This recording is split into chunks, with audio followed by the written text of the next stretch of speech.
কার্তিকের দিদি ভাই কার্তিকদের বারবার দেখতে যাচ্ছে। এখন দেখো কিভাবে নানিকে পটাবে ওপরে নিয়ে যাওয়ার জন্য। বুনু আর পুকু দুজনের মধ্যে বন্ডিংটা খুব ভালো। যাই হোক, তারপরে তো আমরা ওকে নিয়ে গেলাম উপরে। ও ভাইদেরকে দেখলো। আসলে ওর এতগুলো ভাই দেখতে খুব ভালো লাগছে। এখন যেহেতু শীতকাল, তো কার্তিকদের গায়ে রোদ্দুর পড়লে কোনো অসুবিধাই হবে না। 3 দিন পর কার্তিকরা নিজেদের ঘরে যাবে। এদিকে সন্ধ্যেবেলা আমরা পুকুকে নিয়ে খেলছিলাম। পুকু এখন ক্যাডবেরি খাবে, তাই অল্প অল্প করে ওকে গালে দিচ্ছিলাম, কিন্তু ও সব ক্যাডবেরি গুলো একেবারে গালের মধ্যে ঢোকাবে। ও তো এখন অনেক ছোট, যদি গালের মধ্যে বেঁধে যায়। আমি তো খুব ভয় পাচ্ছিলাম, তাই তো ওকে অল্প অল্প করে ক্যাডবেরি দিচ্ছি। ক্যাডবেরি খাওয়ার পরে পুকু বায়না করছিল ছাদে যাবে ভাইদের কাছে। তারপরে এসে পুকু যা করছিল, কার্তিক ঠাকুরদের পুজো করছিল। ও এখন ঠাকুর মশাই হয়েছে আর সব কার্তিক ঠাকুরকে পুজো করছে। আমার বুনুর বেশিক্ষণ টাইমই কাটে পুকুর সাথে।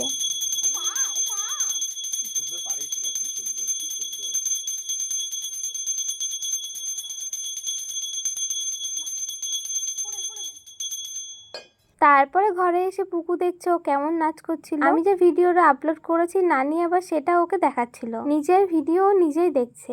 আজ রাত 12টার পরে বুনুর প্রথম ম্যারেজ অ্যানিভার্সারি। ভাই বুনুর জন্য গোলাপ ফুল নিয়ে এসেছিল। পুকু সেটা মামার হাতে দেখতে পেয়ে ও নিজে নিয়ে মামিকে দিল। আজকের দিনটা খুব বড় সড়ো করে অনুষ্ঠান করার কথা ছিল, কিন্তু কিছু কারণের জন্য সেটা কিছুদিন পরে হবে। রাত 12টার পরে ভাই বুনুকে গোলাপ ফুল, ক্যাডবেরি দেবে আর কেক কাটিং হবে।